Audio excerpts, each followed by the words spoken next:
if you decide to have sex today. Far worse things than that. Today, November 4th, today, in the next 24 hours, 12,000 teens will contract a sexually transmitted disease.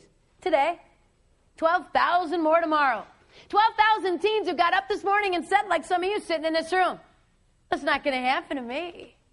Fam, that happens in Los Angeles and San Diego and San Francisco and Sacramento and scary schools like St. Paul. But we're okay here at Alamany because it doesn't happen here. You're wrong. Since in the 1950s, we had 5 sexually transmitted diseases we knew about were treated. 5. You could count them on one hand. Go find a grandparent. Go find someone who grew up in the 40s and 50s. Ask them. Were there STDs when you were a kid? I mean, did people have them? Talk about at school? Have classes? Have wellness day? Oh, yeah, sure. There were sexually transmitted diseases. Got a shot of penicillin, moved on. It's a new world. Today we've got over 30 sexually transmitted diseases. 30% of them absolutely incurable. That means you get one of these diseases and you've got it for life.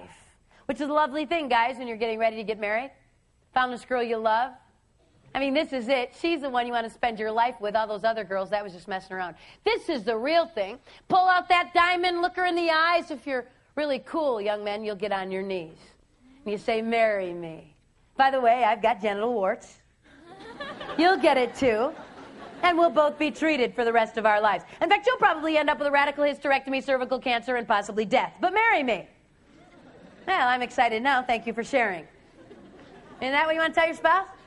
Lovely. HPV, genital warts, syphilis, gonorrhea, herpes, chlamydia, trichomonas, vulvodynia, arthritis, hepatitis B, hepatitis C, HIV, list goes on and on and on. These are serious diseases, students, with serious consequences. Please hear me this morning. AIDS is not the only disease out there, and it is certainly not the only disease that's killing people. And yet we still have teens who actually think, well, if I don't get pregnant or I don't get AIDS, well, then I don't have anything to worry about. No way. No way. I was speaking in Ohio and got about 185 emails in September from a bunch of people telling me I needed to watch ABC. Because ABC was going to do a little special about sex, and we all know what a fountain of truth the media is. And I thought, well, before I bash ABC about their little program, I should probably watch it. If you caught this show, they called their little educational program Sex with Cindy Crawford. Hour-long little program to educate us all. So, all right, ABC, you got an hour. 60 minutes minus a few commercials. You will mention, I'm not even asking you to explain, okay? Mention one other disease besides AIDS. Did they? Yeah. There wasn't a word. What a tragedy for women. I could not believe it. Chlamydia, one of the most common diseases among teens today, is chlamydia. This is a bacteria, not a virus, easily treated and cured. 2 classes of sexually transmitted disease. If you haven't had biology yet, this will help you. Okay, 2 types of STDs, bacterial and viral. A bacterial disease is curable. If we knew you had it, we could help you. Antibiotics can wipe that out. A virus is not. You get a virus, you've got it for life. There is no cure. We have never in the history of the world cured a virus, okay?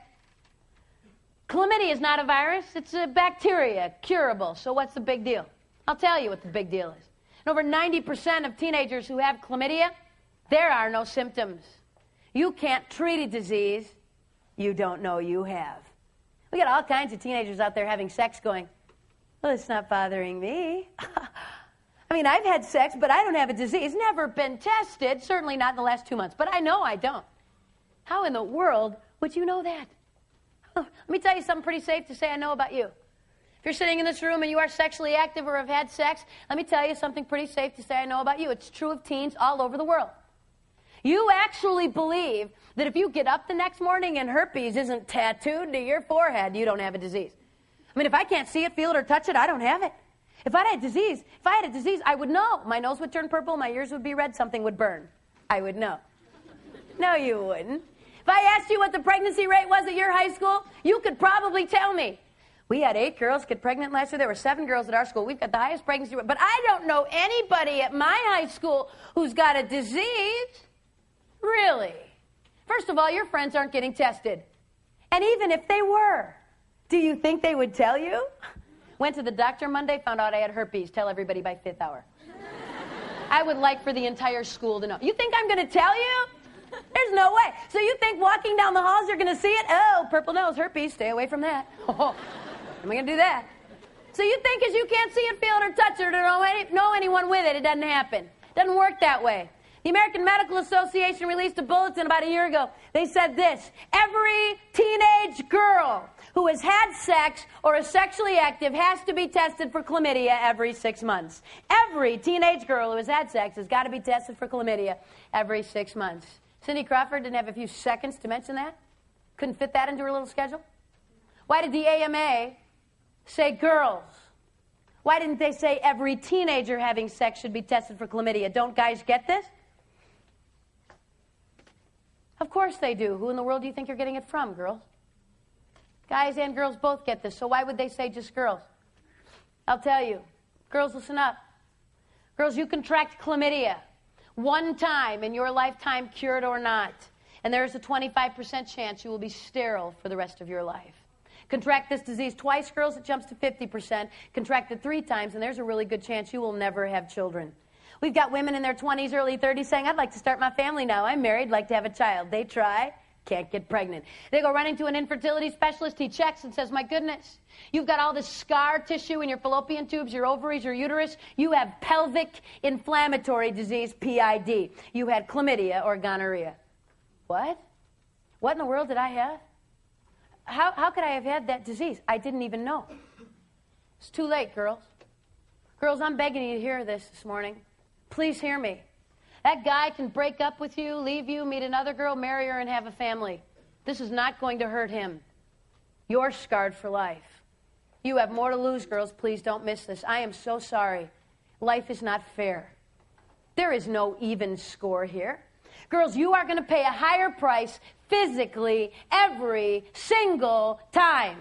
In case you missed this in 6th grade human reproduction and anatomy, we're different. Boys' and girls' bodies are not the same. Some of you are looking confused. That's scaring me. Thought that was safe by now. Girls, you all have an open sexual system. The guys sitting in this room all have closed sexual systems. Girls, you are easier to infect and easier to damage on a permanent basis. It's the way you're made. Girls, you have to release an egg from an ovary. It has to make its way through a fallopian tube that cannot be scarred in any way. If that takes place and conception takes place, this conceived egg now has to attach itself to your uterine wall. There can be no infection or scarring of your uterus. If it's able to receive the nutrients it needs, baby grows for 9 months, you deliver. He produces sperm. Big deal. Not that hard. Girls, your system is just a little more complicated. It's the way you're made. Now the guys are ticked. I can see you. Well, that's tough. Well, if you think that's so easy, you just try that then.